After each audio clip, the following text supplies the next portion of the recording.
So you were detained in Bagram in Afghanistan, then in Guantanamo Bay for 3 years. What did you experience? Well, I experienced being stripped naked, being beaten, being spat at, having my clothes forcibly taken off with a knife, and being subjected to the sounds of a woman screaming I was led to believe was my wife, being tortured in the room next door, and then forced to sign confessions. So essentially, I know that torture was going on, particularly in Bagram, where I saw a detainee with his hands tied above his head to the top of the cage, with a hood placed over it, being punched and kicked repeatedly, to the point that he was killed. And the United States have accepted that this was an unlawful homicide. This was just a snapshot as to some of the sorts of processes and procedures that were taking place. But there were also psychological effects of torture, which are both banned, psychological and physical effects under the United Nations Conventions Against Torture, which continued, I think, even to this day. In fact, after you got out, your father was quoted in the press as saying you had mental scars from being, quote, tortured badly. What else will the detainees recently released be going through mentally?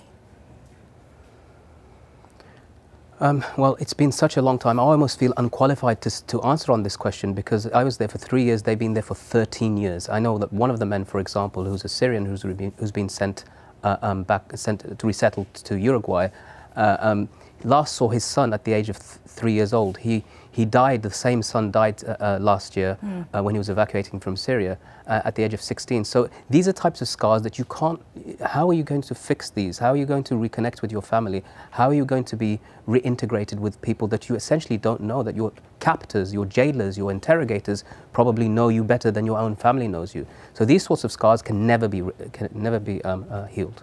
What is your reaction to the report, the CIA report that is to be released in a few hours? Well, I heard just on a program before on Al Jazeera where a former CIA agent was saying that waterboarding, for example, helped to protect lives. Now, the truth of the matter is that waterboarding is torture. In Spanish, it's called tortura del agua. It was first used during the Spanish Inquisition. Japanese soldiers who had waterboarded American POWs during World War II were successfully prosecuted for war crimes for doing this thing.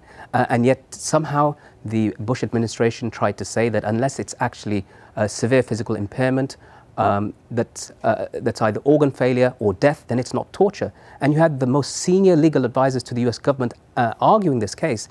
It's unbelievable. So the fact that when Obama came into power and he said that we will no longer torture, we will close Guantanamo, we will end the renditions program, and he then said that there will be immunity for those people who did these crimes.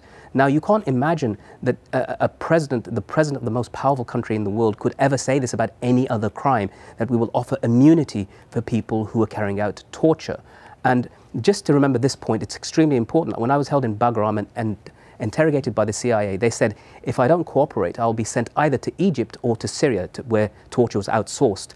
And I know that a man called Ibn al-Sheikh al-Libi was sent from Bagram, where I was held, to Egypt, and where he gave a confession, this is a crucial confession, that he was working with Saddam Hussein on obtaining weapons of mass destruction. Colin Powell used that statement, that false tortured statement, which was delivered to the United Nations to argue for a case of war in Iraq. It was found that that statement was wrong, it was false. Ibn al-Sheikh al-Libi was sent to Egypt, where he turned up dead in his cell in 2008. So essentially, it was as a result of torture that we invaded Iraq. As a result of torture, Al-Qaeda rose in Iraq, and as a result of torture, what you're saying is that in some cases you've got ISIS there.